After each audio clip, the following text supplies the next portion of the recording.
For a second straight day, global warming extremists from the Extinction Rebellion blocked city streets, harassed commuters. Once again, many arrests of people who somehow seriously believe we're facing extinction.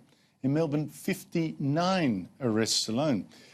Joining me to discuss this bizarre phenomenon is Mark Latham, former federal opposition leader, now a New South Wales MP, head of New South Wales One Nation.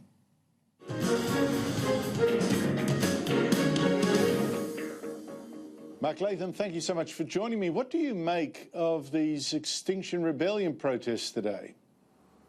Well, you know, it's part of the hysteria, the idea of an apocalypse that's coming because of climate change. None of this is backed by the science that they talk about. And in fact, if you're worried about the future of our society, I'd be more concerned about the lights going out. I don't think people have realised that when there's no electricity, everything shuts down. People won't be able to get home from work, women will be less safe, the trains won't operate, the traffic lights are out, all the appliances. The lefties will be complaining most particularly about loss of Twitter access and so forth. So, you know, they've gone down the path of hysteria. I think they do enormous damage to their own cause because people out in the suburbs and regions, they're not silly. They know that the apocalypse is not coming, the world's not about to end, and in fact what you need is a reasonable, energy secure policy that keeps the lights on. And of course, if you really were serious about doing something about carbon emissions, you wouldn't be talking about renewables where the lights will go out, you'd be talking about nuclear.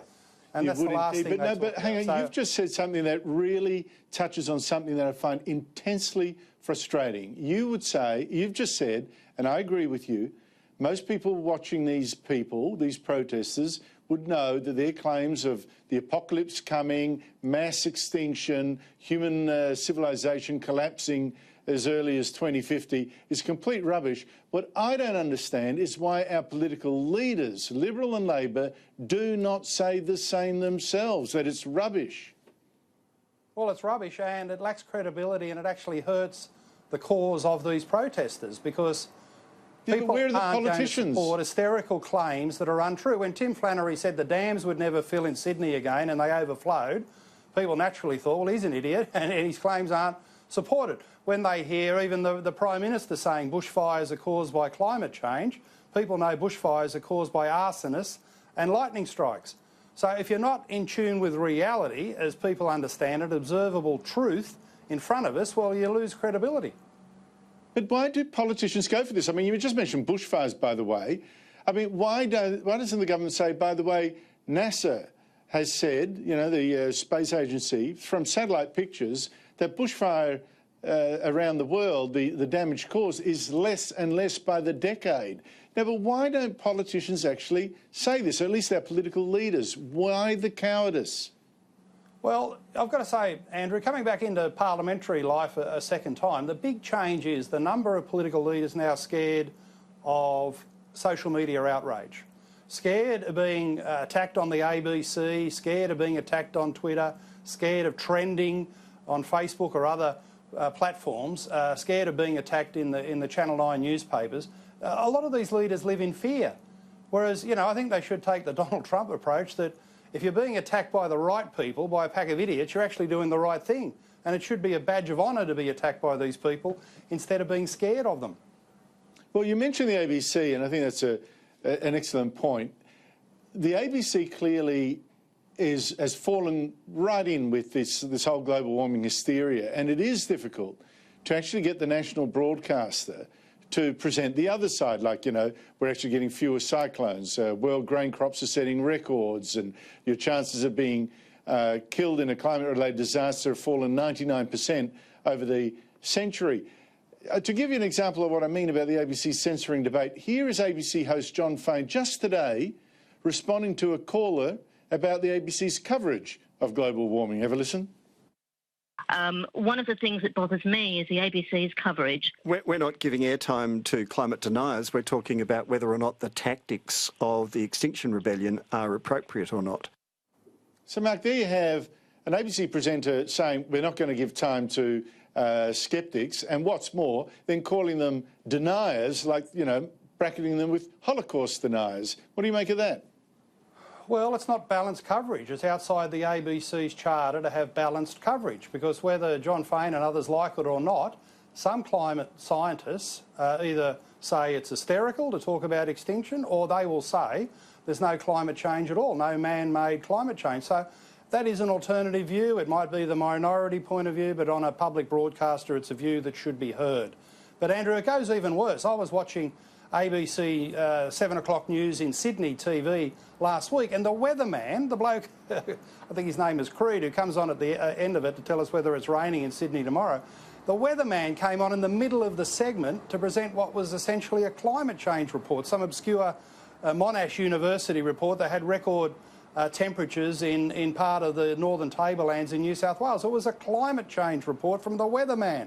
So these ABC fanatics are totally obsessed by this issue. It defines their life, defines everything they think about the future, and unfortunately it's defining very biased coverage at the national broadcaster. Well, the point is, you can say, you know, record temperatures here, but it's the why isn't the full range of views given and the full context? But it's not just the ABC presenters, Mark. The Conversation, right, that's a website. It's backed by 34 of our universities, but it has announced that it is banning skeptics from commenting because they claim that skeptics are too dangerous.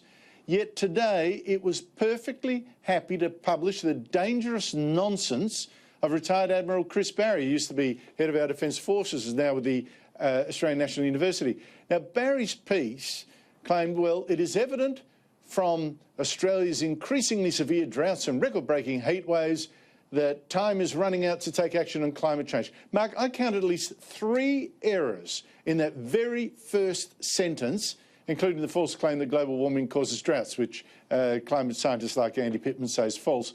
What did you make of this? Well, I thought it was a very, very strange piece of analysis to say, as a former military chief, that climate change has become a national security issue for Australia. National security, really? Aren't we worried about issues in our part of the world, failed states potentially in the Pacific? Some people say the rise of China, that's an open question.